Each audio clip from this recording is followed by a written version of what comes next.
평안하십니까 성도 여러분.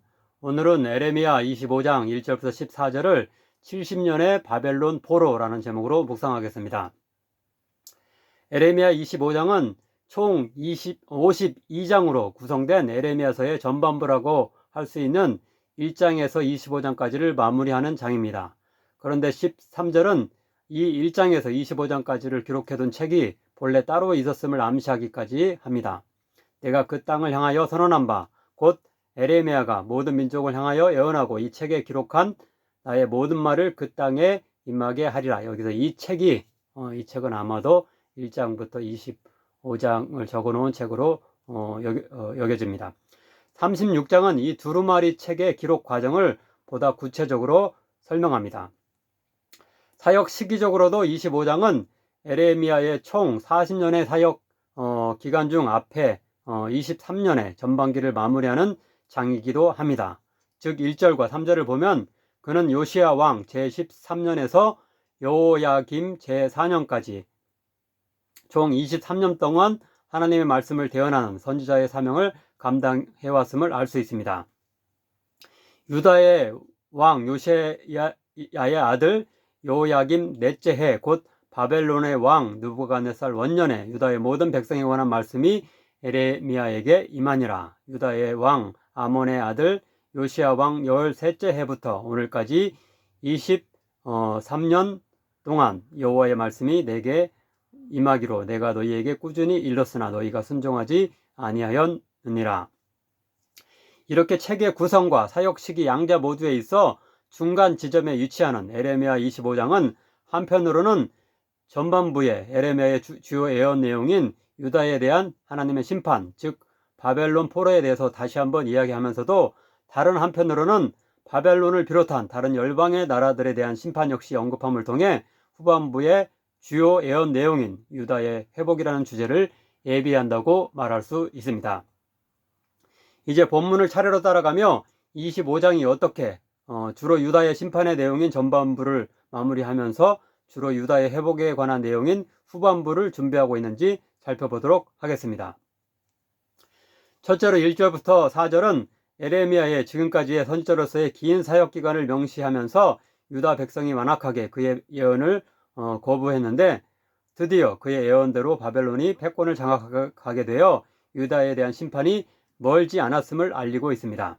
즉 앞에서 이미 말씀드린 대로 에레미야가 23년 동안이나 그들에게 하나님의 심판을 예언하면서 회개를 촉구했음에도 불구하고 그들은 계속하여 불순종하였습니다. 그러나 이제 에레미야의 예언이 실현될 시기가 다가왔는데요. 그것은 1절에서 유다의 왕 요시야의 아들 요야김 넷째 해 곧 바벨론의 왕 느부갓네살 원년에 유다의 모든 백성에 관한 말씀이 에레미야에게 임하니라는 말씀 중에 바벨론의 왕 느부갓네살 원년이라는 구절이 시사하고 있는 바입니다. 곧 주전 605년 바벨론의 느부갓네살은 애국과의 전투에서 승리한 후 당시 근동의 패권을 완전히 장악하고 제국의 왕으로 인정받게 되었는데요. 이것은 바로 유다가 멸망의 심판을 당할 중차대한 시점이 도래했다는 뜻입니다. 다음으로 5절부터 11절은 유다 백성들이 우상숭배의 죄악을 범함으로 하나님과의 언약을 깨뜨렸기 때문에 하나님의 심판을 받는다고 말씀하는데요. 그 심판이란 그들이 바벨론 왕 느부갓네살에 의해서 멸망당하고 70년 동안 포로될 것이라는 내용입니다. 충격적인 점은 하나님이 어떤 유다 왕이나 지도자가 아니라 오히려 이방 왕인 느부갓네살을 자신의 종이라고 말씀하신다는 사실입니다. 즉 9절입니다. 보라, 내가 북쪽 모든 종족과 내 종 바벨론의 왕 느부갓네살을 불러다가 이 땅과 그 주민과 사방 모든 나라를 쳐서 진멸하여 하나님께 신실하지 못하며 불순종하는 자는 언제든 그분에게서 내쳐질 수 있고 오히려 그분께 심판받는 대상이 될 수 있음을 경고하는 구절이라고 할 수 있습니다.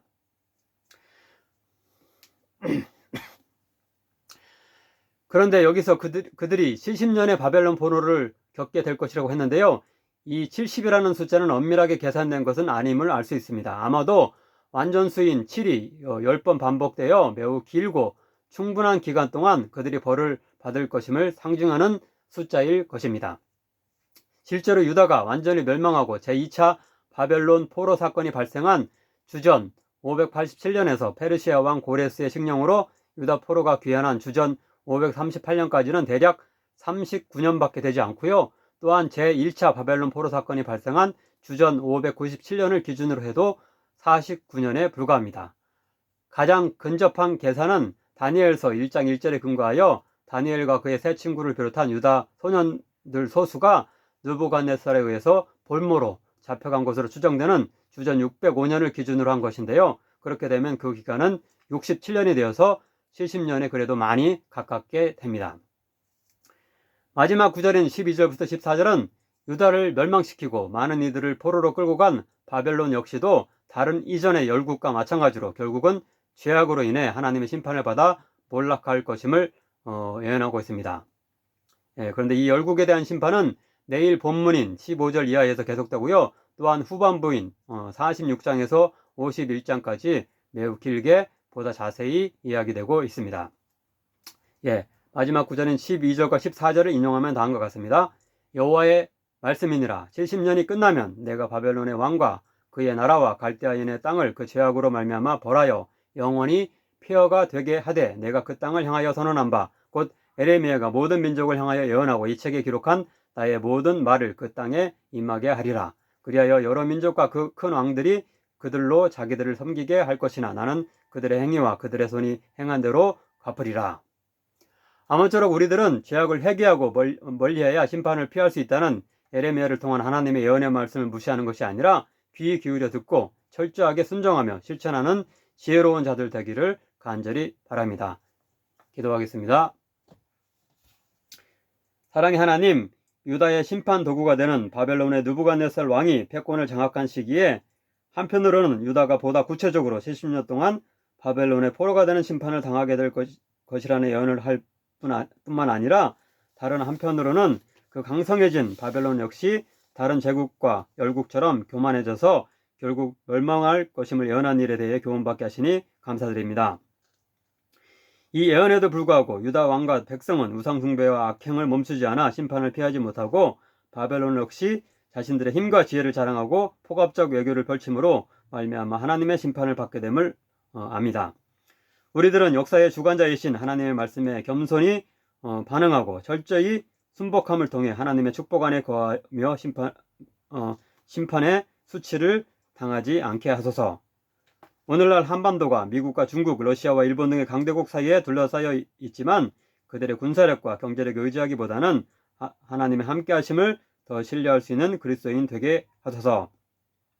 강대국 중 일부의 편이 되기보다는 하나님의 말씀을 중심 삼아 어떠한 악행에도 가담하지 않고 하나님의 정의와 평화, 인애를 일관성 있게 실천하는 우리 민족 되게 하소서. 특별히 미국을 등에 업은 강한 외교력과 경제력 등으로 해고연수 방류를 밀어붙이는 일본 정부를 막아주시며 자국민을 보호하는 정치의 본분을 망각하고 있는 윤석열 정부를 심판하여 주소서. 예수님의 이름으로 기도하옵나이다. 아멘.